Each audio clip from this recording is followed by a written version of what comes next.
उन तीनों के लिए कोरोना प्रॉब्लम्स को बहुत बढ़ाने वाली है। लाइब्रेरी में रे कहता है कि वो दो नए मेंबर्स बाहरी इंफॉर्मेशन के नए सोर्स की तरह काम कर सकते हैं, लेकिन सबसे पहले उन्हें ट्रैकर्स का कुछ करना है। मगर एमा ने हर जगह चेक किया लेकिन उसे अपने बॉडी पर ट्रैकर कहीं नहीं मिला। वो लोग सोच में पड़ गए हैं कि अगर ट्रैकर मिल भी जाए तो बिना किसी को पता लगे वो ट्रैकर्स को कैसे तोड़ेंगे। यहाँ पर नॉर्मन अपना दिमाग दौड़ाकर कहता है वो लोग कैरल से पता लगा सकते हैं कि ट्रैकर कहाँ पर छिपा होगा, क्योंकि उस पर एक ताज़ा निशान ज़रूर होगा। क्रोना इज़ाबेला के बारे में पहले से ही बहुत कुछ जानती है, क्योंकि इज़ाबेला सारे प्लांट्स में से बेस्ट मॉम है और वो हमेशा बेहतरीन प्रोडक्ट प्रोवाइड करती है। अपने रूम में क्रोना कुछ ज़्यादा ही खुश है, क्योंकि वो इज़ाबेला से मॉम की पोजीशन को छीन सकती है। इज़ाबेला ने खुद उसे बताया था कि दो बच्चों को प्रोसेसिंग का पता लग चुका है, मगर वो उन्हें तुरंत भेजने के बजाय खुद उनसे निपटना चाहती है। क्रोना उन बच्चों को आइडेंटिफाई करके हायर अप से शिकायत करके इज़ाबेला को यहाँ से निकलवा सकती है। क्रोना बच्चों के साथ घुलने की कोशिश कर रही है और वो पीछे से आकर नॉर्मन और रे को डरा देती है। कुछ पलों तक उसके साथ बात करने के बाद नॉर्मन समझ जाता है कि मॉम ने उसे भी रात के बारे में बताया होगा और क्रोना को भी उन पर शक है। दूसरी तरफ कैरोल के साथ खेलते वक्त एमा उस ट्रैकर को ढूंढने की कोशिश करती है। काफ़ी देर तक कुछ नहीं मिलता है, मगर आखिर में कान के पीछे एक छोटा सा दाग मिलता है जो बचपन में सबके पास था और बड़ा होने पर दिखाई नहीं देता है। यहाँ पर उनकी एक प्रॉब्लम सॉल्व होती है। हर रात की तरह आज भी इज़ाबेला प्लांट 3 का स्टेटस रिपोर्ट दे रही है, लेकिन आज उसे एक मैसेज दिया जाता है कि वो बेहतरीन प्रोडक्ट्स को तैयार रखे, क्योंकि टिफारी करीब आ रहा है।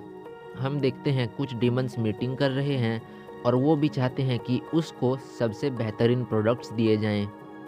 अगले दिन एमा आकर उन दोनों को ट्रैकर के बारे में बताती है और कुछ सोच विचार के बाद वो लोग ट्रैकर को अभी के लिए वैसे ही छोड़ देने के बारे में सोचते हैं, क्योंकि गलत तरीके से उसे निकाला या तोड़ा गया तो शायद मॉम को पता लग जाएगा।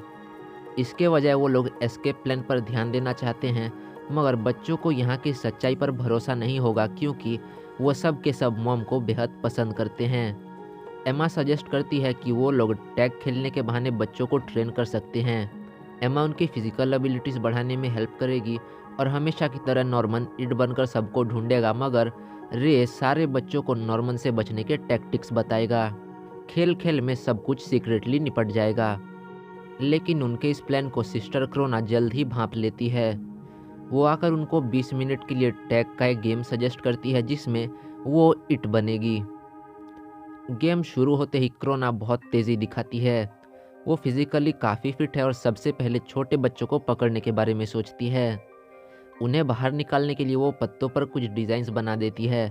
छोटे बच्चे इस झांसे में फंस जाते हैं और वो काफ़ी जल्दी बहुत सारे बच्चों को पकड़ लेती है। इस बीच जितने भी बड़े बच्चे दिखाई दे रहे थे वो उन्हें भी पकड़ लेती है। काफ़ी वक्त के बाद वो एमा को देखती है और उसे देखते ही उसके पीछे पड़ जाती है। एमा दो बच्चों को लेकर भाग रही है, इसीलिए काफ़ी ज़्यादा थक जाती है। अपनी थकान मिटाने के लिए वो आकर पत्थरों के बीच में छिप जाती है। क्रोना उसके आसपास आवाज़ देते हुए घूम रही है और एमा चुपचाप छिपने की कोशिश कर रही है। जैसे ही क्रोना एमा को ढूंढ निकालती है वो सीन काफ़ी डरावना लगता है। कुछ और बच्चों के बाद वो नॉर्मन और रे के पीछे लग जाती है।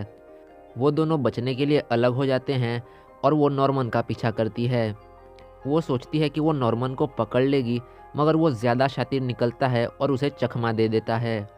क्रोना उसे घूरती रहती है और रे आकर बताता है कि उसका वक्त ख़त्म हो गया है। गेम तो वो हार गई, मगर क्रोना के पास कुछ और भयानक प्लान्स हैं, क्योंकि वो अब बच्चों को सही से जान चुकी है। वो तीनों फिर से मीटिंग कर रहे हैं और थोड़ा घबराए हुए हैं, क्योंकि उस दिन के गेम के बाद से इज़ाबेला या फिर क्रोना उन पर ध्यान नहीं दे रहे हैं। एमा को इसमें कुछ गड़बड़ी नहीं लगती है, मगर नॉर्मन को समझ आ जाता है कि क्या हो रहा है। नॉर्मन के कुछ बोलने से पहले रे कहता है कि उनके बीच एक जासूस है। ये बात एमा को काफ़ी बड़ा झटका देती है। अब हम देखते हैं कि डिनर का वक्त हो गया है और वहाँ पर सारे बच्चों को देखकर एमा का सर चकराने लगा है कि वो अब क्या करेगी, क्योंकि उनमें से कोई भी जासूस हो सकता है और वो खुद को संभाल नहीं पाती है।